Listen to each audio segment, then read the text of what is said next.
ஆச்சி பாதாம் ட்ரிங்க். ஆச்சி பாதாம் ட்ரிங்க் ஒன்னு வாங்கினா ஒன்னு ஃப்ரீ.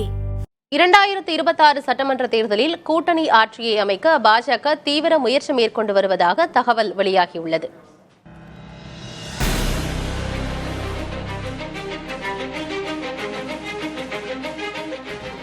தமிழகத்தில் திமுகவோ அல்லது அதிமுகவோ அதன் கூட்டணி கட்சிகளுக்கு ஆட்சி அதிகாரத்தில் இதுவரை பங்கு தருவதாக கூறியது கிடையாது. இத்தகைய அரசியல் சூழலில் கடந்த அக்டோபர் 27ஆம் தேதி விக்கிரவாண்டியில் நடந்த தமிழக வெற்றிக் கழகத்தின் முதல் மாநில மாநாட்டில் ஆட்சியில் பங்கு என்ற அறிவிப்பை அக்கட்சியின் தலைவர் விஜய் அறிவித்து அனைவரது கவனத்தையும் ஈர்த்தார். நம்மளோட களம் காண வர்றவங்களுக்கும் ஆட்சி அதிகாரத்தில் பங்களிப்பு தந்து அதிகார பகிர்வு செய்யப்படும். விஜயின் இந்த அறிவிப்புக்கு அப்போதே விசிக, புதிய தமிழகம் உள்ளிட்ட கட்சிகள் ஆதரவு தெரிவித்திருந்தன. அதன் தொடர்ச்சியாக தமிழகத்தில் அடுத்த ஆண்டு சட்டப்பேரவை தேர்தல் நடக்கவிருக்கும் நிலையில் வலுவான கூட்டணியை அமைக்க பாஜக முயற்சித்து வருகிறது. அண்மையில் அதிமுக பொதுச் செயலாளர் எடப்பாடி பழனிசாமி மத்திய உள்துறை அமைச்சர் அமித்ஷாவை டெல்லியில் சந்தித்து பேசினார்.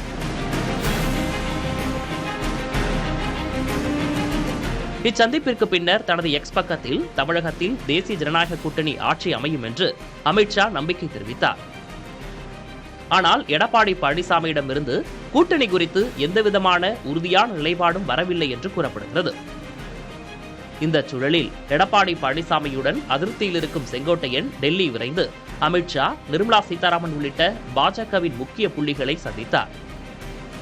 முன்னாள் முதலமைச்சர் ஓ பன்னீர்செல்வம், அமமுக பொதுச் செயலாளர் டிடிவி தினகரன் உள்ளிட்டோரும் ஏற்கனவே தேசிய ஜனநாயக கூட்டணியில் அங்கம் வகிக்கின்றனர். இவர்கள் அனைவரையும் ஒன்றிணைத்து பாமக, தேமுதிக ஆகிய கட்சிகளுடன் பல்வேறு சிறிய கட்சிகளையும் சேர்த்து தேசிய ஜனநாயக கூட்டணி ஆட்சியை அமைப்பதே 2026இல் அமித்ஷாவின் ஆபரேஷன் லோட்டஸ் என்று கூறப்படுகிறது. தமிழக அரசியல் களத்தில் முன் எப்போதும் இல்லாத வகையில் கூட்டணி ஆட்சி பேச்சுகள் நாளுக்கு நாள் கவனம் பெற்று வருகின்றன. ஆச்சி பாதாம் ட்ரிங்க். ஆச்சி பாதாம் ட்ரிங்க் ஒன்னு வாங்கினா ஒன்னு ஃப்ரீ.